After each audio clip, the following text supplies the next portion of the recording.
एक दिन हैरी उन दोनों को खेलते हुए देखकर गुस्से से अपने आप से बोला, लगता है मुझे अपनी पुरानी नीति अपनानी पड़ेगी।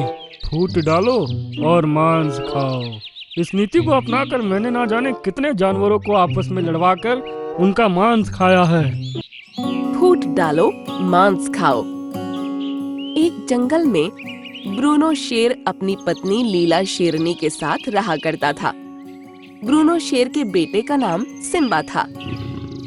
एक दिन ब्रूनो शेर बीमार पड़ गया। वो बीमारी की हालत में अपनी पत्नी से बोला, लगता है मैं अब नहीं बचूंगा। ऐसी बात मत कीजिए, आप ठीक हो जाएंगे। नहीं लीला, मुझे बीमार हुए 1 महीने से ज्यादा का समय हो चुका है। तुम जंगल के सारे जानवरों को एकत्रित करो। अपने पति के कहने पर लीला ने ठीक वैसा ही किया।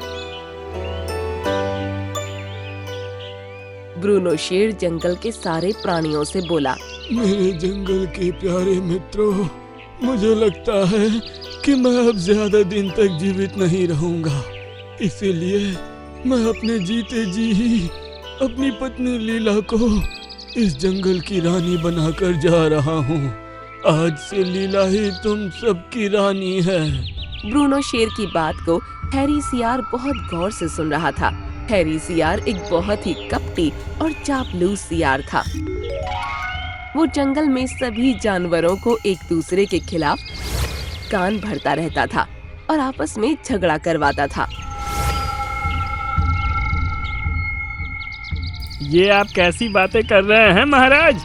आपका एक बेटा भी है, आप उसे राजा घोषित कर दीजिए। जंगल का कोई भी प्राणी आपकी पत्नी की बात को नहीं मानेगा, क्योंकि वो शेरनी है, कोई शेर नहीं। अपनी बकवास बंद करो हैरी सियार, सिम्बा अभी छोटा है। हैरी सियार बड़बड़ाता हुआ क्रोधित होकर वहाँ से चला गया और कुछ दूर जाकर अपने आप से बोला, ये बूढ़ा शेर अपने आप को समझता क्या है? कुछ दिनों बाद ब्रूनो शेर मर गया और लीला शेरनी जंगल की रानी बन गई। कुछ समय बाद दूसरे जंगलों में भयानक अकाल पड़ गया। जंगल के सभी जानवर अपने अपने जंगल को छोड़कर दूसरे जंगलों में भागने लगे। उन्हीं जंगलों में एक सुंदर रंग बिरंगी गायों का झुंड अपना जंगल छोड़कर दूसरे जंगल में जा रहा था कि तभी उनके झुंड में से राधा गाय अपने बछड़े गगन के साथ भटकती हुई लीला शेरनी के जंगल में पहुंच गई। मुझे लगता है माँ, हम दोनों भटक गए हैं। तुम सही कहते हो गगन, रास्ते में तुम्हें नींद आ गई थी और मैंने तुम्हें उठाना सही नहीं समझा। तो तुम मुझे उठा देती। पता नहीं अब हम अपने झुंड से मिल भी पाएंगे या नहीं, और ये जंगल भी हमारे लिए अनजान है। चिंता मत करो, मुझे इस जंगल के राजा से बात करनी होगी। तभी वहाँ पर हैरी सियार आ गया। बछड़े और गाय को देखकर उसके मुंह में पानी आ गया और वो अपने आप से बोला, ये गाय तो बड़ी ही सुंदर और रंग बिरंगी है। ये तो किसी और की नस्ल की मालूम पड़ती है। और इसका बछड़ा, ये भी बहुत सुंदर है। काश कि मुझे इनका मांस खाने को मिल जाता तो मजा आ जाता। हैरी सियार बुरी नीयत से उनके पास आने ही वाला था कि तभी वहाँ पर लीला का सलाहकार हाथी दादा पहुँच गया। कौन हो तुम और इस जंगल में क्या कर रहे हो? तुम दोनों इस जंगल के तो नहीं लगते। तुमने सही कहा, हम अपने झुंड से बिछड़ गए हैं। क्या हम कुछ दिनों तक इस जंगल में रह सकते हैं? इसके लिए तो तुम्हें हमारे जंगल की शेरनी से पूछना पड़ेगा। चलो मेरे साथ। हाथी दादा उन दोनों को जंगल की शेरनी लीला के पास ले गया। लीला उन दोनों को देखकर आश्चर्यचकित होकर बोली, तुम्हारी तरह की रंग बिरंगी और सुनहरी गाय मैंने आज तक नहीं देखी। दरअसल हमारा झुंड एक अलग प्रजाति का है। हम सब दूसरे जानवरों की नजरों से छुप कर रहते हैं। मैं किसी वजह से अपने झुंड से भटक कर यहाँ आ गई हूँ। चिंता मत करो, तुम जब तक चाहो यहाँ पर आराम से रह सकती हो। तुम्हें कोई नुकसान नहीं पहुँचाएगा। तभी वहाँ पर लीला का बेटा सिम्बा आ गया। अपने सामने इतने सुंदर बछड़े को देखकर सिम्बा उससे खेलने लगा। देखा तुमने, तुम्हारे बेटे से मेरे बेटे की दोस्ती हो गई है। आज से तुम मेरी गुफा के पास रहना। उस दिन के बाद राधा लीला के साथ रहने लगी। राधा का बछड़ा दिन भर सिम्बा शेर के साथ खेलता। और यही बात अंदर ही अंदर हैरी को खाई जा रही थी। ऐसे ही कुछ वर्ष बीत गए। सिम्बा और गगन अब थोड़े बड़े हो चुके थे। एक दिन हैरी उन दोनों को खेलते हुए देखकर गुस्से से अपने आप से बोला, लगता है मुझे अपनी पुरानी नीति अपनानी पड़ेगी।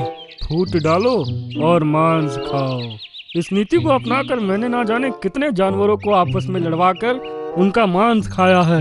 इतना बोलकर हैरी सियार क्रोधित होकर वहाँ से चला गया। एक रात की बात है, लीला शेरनी गुफा के अंदर लेटी हुई थी। तभी वहाँ राधा आ गई। महारानी, आप अभी तक जाग रही हैं?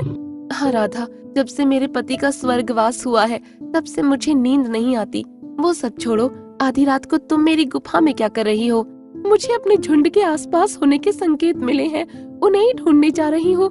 आपसे बस यही कहने आई थी कि मेरी गैर मौजूदगी में मेरे गगन का ख्याल रखना। तुम निश्चिंत होकर जाओ, मेरे होते हुए तुम्हारे बेटे को कोई आंख उठाकर भी नहीं देख सकता। आप भी निश्चिंत होकर सो जाइए। तुम्हें बताया तो था मुझे नींद नहीं आती। लीला ने इतना कहा ही था कि तभी राधा लीला के नजदीक आकर उसके कान में कुछ कहती हुई वहाँ से चली गई। उसके जाते ही लीला शेरनी को नींद आने लगी।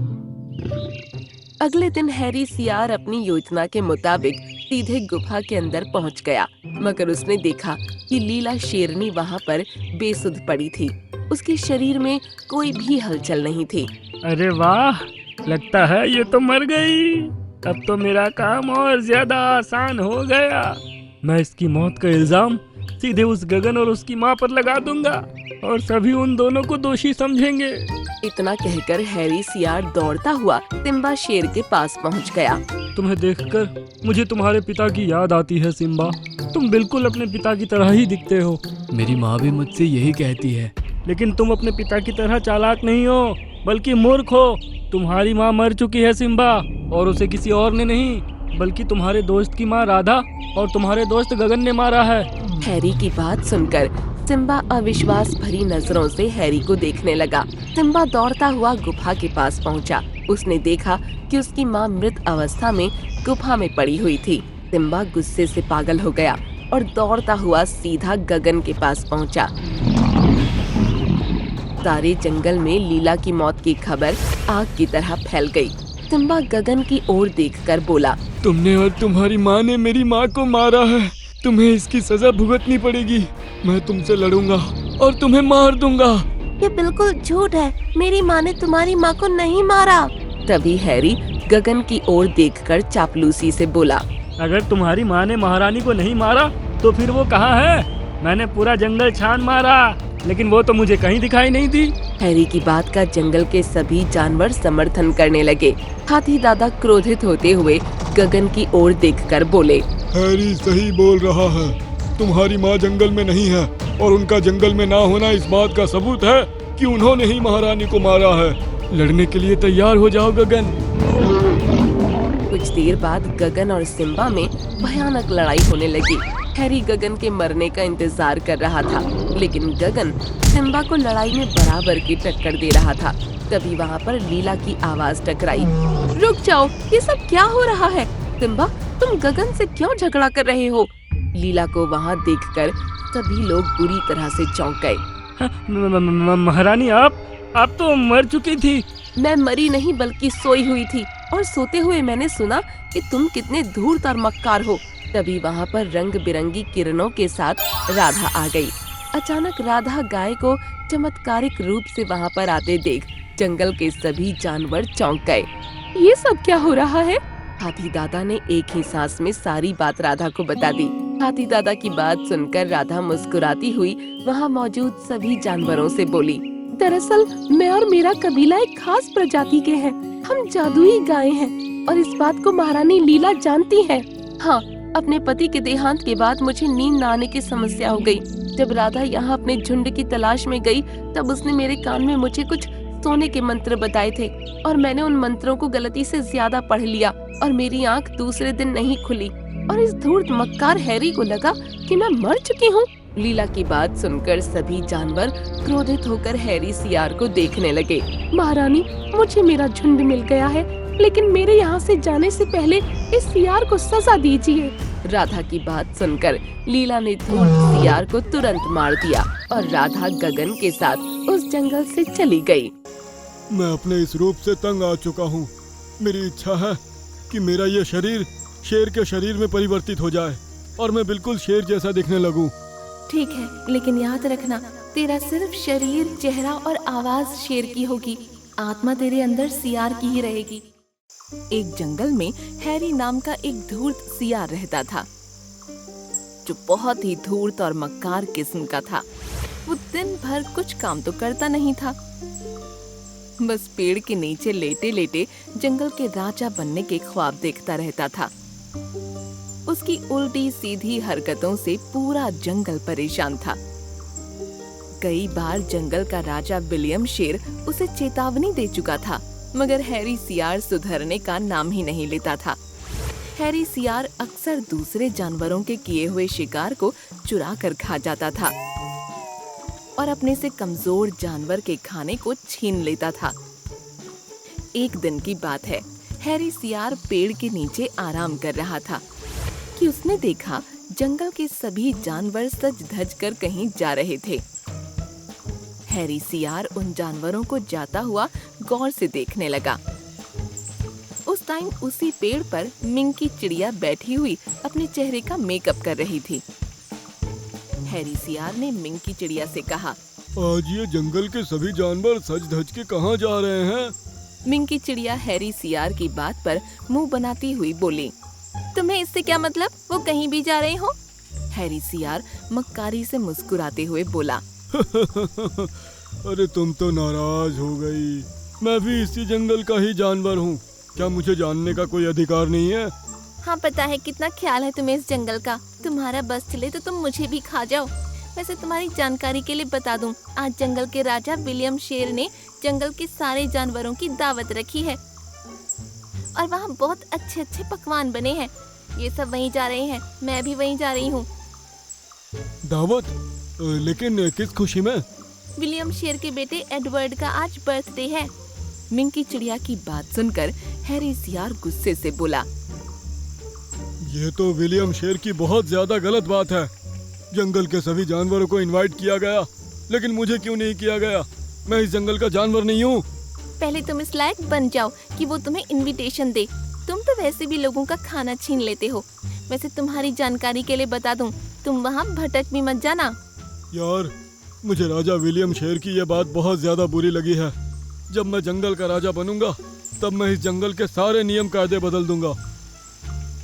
हैरी सियार की बात पर मिंकी चिड़िया जोर जोर से हंसते हुए बोली, नींद में सपने देखना छोड़ दो सियार, कभी राजा नहीं बनते सियार। जंगल का राजा ओहो शेर ही होता है। इस जन्म में तो तुम राजा कभी नहीं बन सकते। अब मैं चलती हूँ, मुझे लगी है भूख। इतना कहकर मिंकी चिड़िया उड़ गई और हैरी सियार गुस्से में दांत पीसने लगा।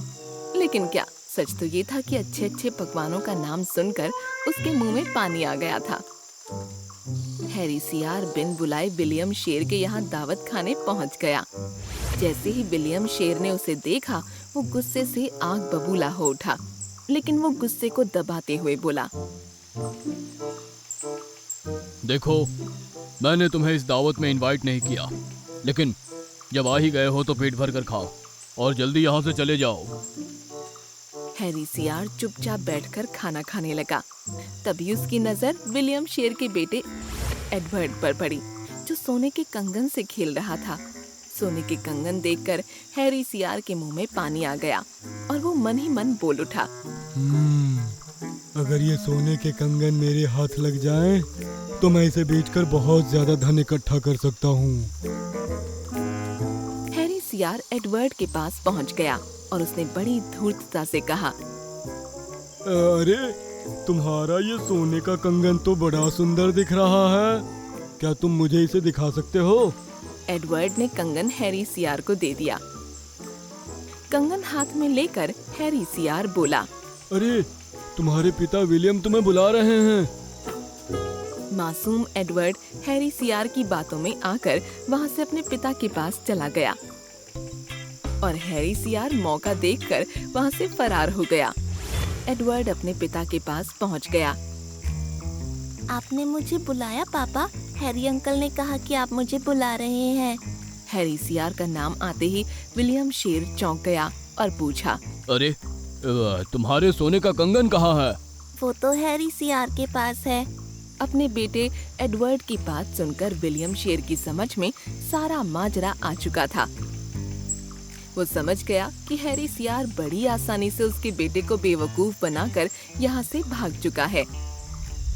विलियम गुस्से से आग बबूला हो उठा। उसने अपने सिपाहियों को बुलाकर कहा, मेरे बेटे को बेवकूफ बनाकर भाग गया। जाओ, हैरी सियार को जिंदा या मुर्दा पकड़ कर लेकर आओ। इधर हैरी सियार बड़ी खुशी से पेड़ के नीचे उस कंगन को देखे जा रहा था। तभी उसकी नजर मिंग की चिड़िया पर पड़ी, जो उड़ते हुए उसके पास आ गई और बोली, तुमने इस बार हद पार कर दी हैरी। जंगल के राजा विलियम शेर ने अपने सिपाहियों से तुम्हें जिंदा या मुर्दा लाने को कहा है। मुझे लगता है इस बार तुम पक्के मारे जाओगे।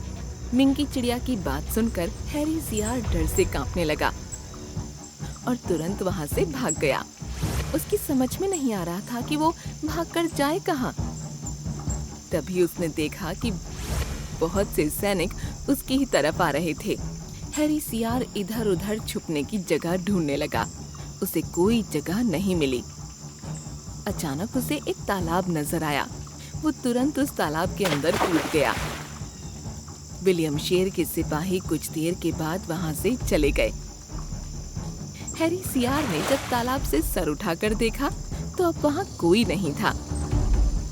वो तालाब से बाहर निकलने ही वाला था कि अचानक तालाब से एक सुनहरे कलर की किरणें फूटने लगीं और उसमें से एक परी निकलकर सामने आ गई। मैं एक श्राप के कारण बरसों से इसी तालाब में कैद थी। मुझे दिया गया श्राप जब ही टूटता जब कोई आलसी जानवर कोई सोने की वस्तु लेकर इस तालाब के अंदर डुबकी लगाता। तेरी वजह से मैं श्राप से आज मुक्त हुई। मैं तेरी एक इच्छा पूरी कर सकती हूँ। बता क्या इच्छा है तेरी? हैरी सियार हमेशा से इस जंगल का राजा बनना चाहता था। वो जानता था कि जंगल का राजा सिर्फ शेर ही बन सकता था। मैं अपने इस रूप से तंग आ चुका हूँ। मेरी इच्छा है कि मेरा ये शरीर शेर के शरीर में परिवर्तित हो जाए और मैं बिल्कुल शेर जैसा दिखने लगूं। ठीक है, लेकिन याद रखना तेरा सिर्फ शरीर, चेहरा और आवाज शेर की होगी। आत्मा तेरे अंदर सियार की ही रहेगी। गलती से कहीं किसी असली शेर से लड़ने मत लग जाना, और अगर तू असली शेर के हाथों मारा गया तो तू अपने असली रूप में आ जाएगा। इतना कहकर परी वहां से गायब हो गई। हैरी सियार शेर के रूप में परिवर्तित हो गया। जब उसने पानी में अपना चेहरा शेर जैसा देखा तो वो खुशी से पागल हो गया। देखते ही देखते हैरी शेर ने जंगल में आतंक मचा दिया। अब वो जैसा चाहता वैसा करता। वो कभी भी किसी भी जानवर को मारकर खा जाता। जंगल के राजा विलियम शेर को जब ये पता लगा कि इस जंगल में दूसरा शेर भी आ गया है जो इस जंगल का राजा होने का दावा कर रहा है, विलियम शेर गुस्से से पागल हो उठा और चिल्लाकर बोला, मैं उस शेर को जान से मार दूंगा जो मेरे जंगल के निर्दोष जानवरों को मार रहा है। हैरी सियार शेर बनकर बड़ी अकड़ से जंगल में टहल रहा था कि अचानक विलियम शेर उसके सामने आकर खड़ा हो गया और चिल्लाकर बोला, कौन है तू और मेरे जंगल में क्या कर रहा है? क्या तू नहीं जानता कि इस जंगल का राजा मैं हूँ? हैरी सियार अपने घमंड में ये भूल गया कि परी ने उससे क्या कहा था। उसकी आत्मा सियार की ही रहेगी। वो भूल गया कि अगर वो असली शेर से लड़ेगा तो वो हार जाएगा। हैरी सियार घमंड में चूर होकर बोला, इस जंगल का शेर तो मैं ही हूँ। दो हाथ करके देख ले, तुझे पता लग जाएगा। ये सुनकर विलियम शेर गुस्से में दहाड़ उठा। दोनों का मुकाबला शुरू हो गया और विलियम शेर ने बड़ी आसानी से हैरी सियार को उठाकर पटक दिया। कुछ ही देर में उसने हैरी सियार को चीर फाड़ कर रख दिया। जैसे ही हैरी सियार ढेर होकर जमीन पर गिरा, वो अपनी शक्ल में आ गया। उन दोनों की लड़ाई मिंग की चिड़िया भी देख रही थी। हैरी सियार के मरने के बाद मिंग की चिड़िया मुस्कुराकर बोली, ये तो शेर की खाल में कीदड़ वाली कहावत हो गई। मना किया था, जंगल के राजा कभी सियार नहीं बनते। उसके बाद जंगल के सभी जानवर खुशी खुशी रहने लगे।